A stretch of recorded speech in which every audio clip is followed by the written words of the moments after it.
Good morning students.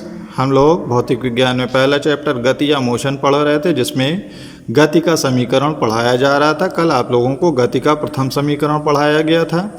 आज है गति का द्वितीय समीकरण या सेकंड लॉ ऑफ मोशन।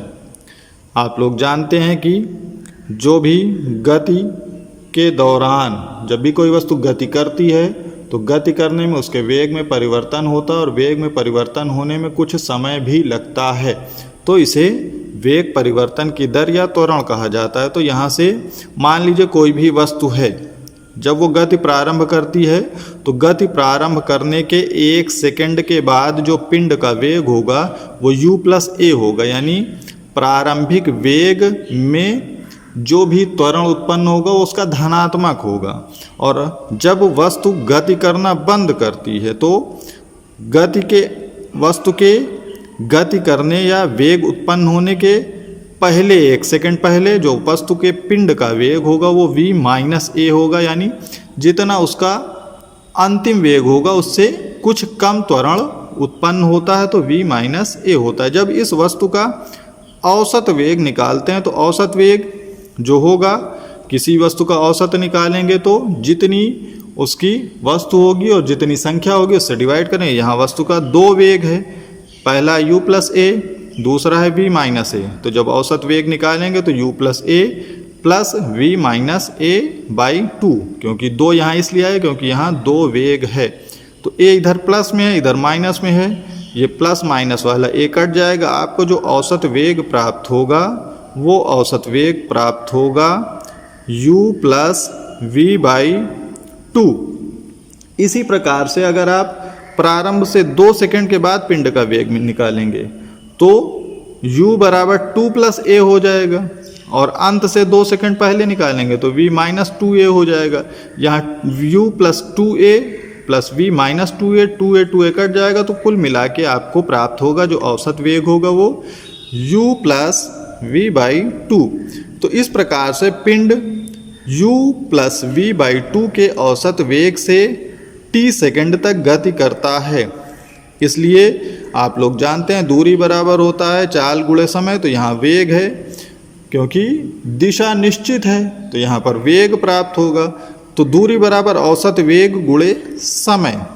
दूरी को s से प्रदर्शित करते हैं, आपका औसत वेग प्राप्त हुआ ये u+v/2 गुणे समय, समय होता है t। चूंकि आप जानते हैं v = u+at गति के प्रथम समीकरण के अनुसार, तो इस v के स्थान पर u+at रख दिया जाएगा। तो s बराबर हो जाएगा u, ये वाला उतर जाएगा सेम, और इस v के स्थान पर u+at आ गया और यहाँ /2 पहले से लगा हुआ इंटू t। इस को पहले सरल कर लेंगे तो s बराबर u+u 2u हो जाएगा प्लस at/2 इंटू t। इस t का गुणा इन दोनों से होगा, तो यहाँ s बराबर हो जाएगा 2ut प्लस at और t 2t हो जाएगा, तो t² हो जाएगा /2। अब यहाँ से इस समीकरण को आप इस प्रकार भी लिख सकते हैं 2ut/2 प्लस at²/2। जब आप इस समीकरण को हल करेंगे तो आपको यही प्राप्त होगा। तो यहाँ से 2/2 कट जाएगा, तो आपको जो प्राप्त होगा s बराबर ut प्लस यहाँ at² है, इसका मतलब कि 1 at² है, तो यहाँ 1 लिखा जा सकता है, तो 1/2 at²। तो इस प्रकार से ये जो आपको s बराबर ut प्लस ½ at² प्राप्त हुआ, यही सरल रेखीय गति का द्वितीय समीकरण होता है। गति का तृतीय समीकरण या थर्ड लॉ ऑफ मोशन।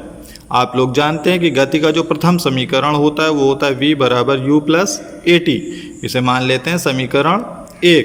अब इस गति के समीकरण के दोनों पक्षों का वर्ग करने पर, दोनों पक्ष का मतलब बराबर के बाएं हाथ और बराबर के राइट हैंड साइड, दोनों के पक्षों का वर्ग कर देंगे। जब वर्ग करेंगे तो v² बराबर u+at का होल स्क्वायर।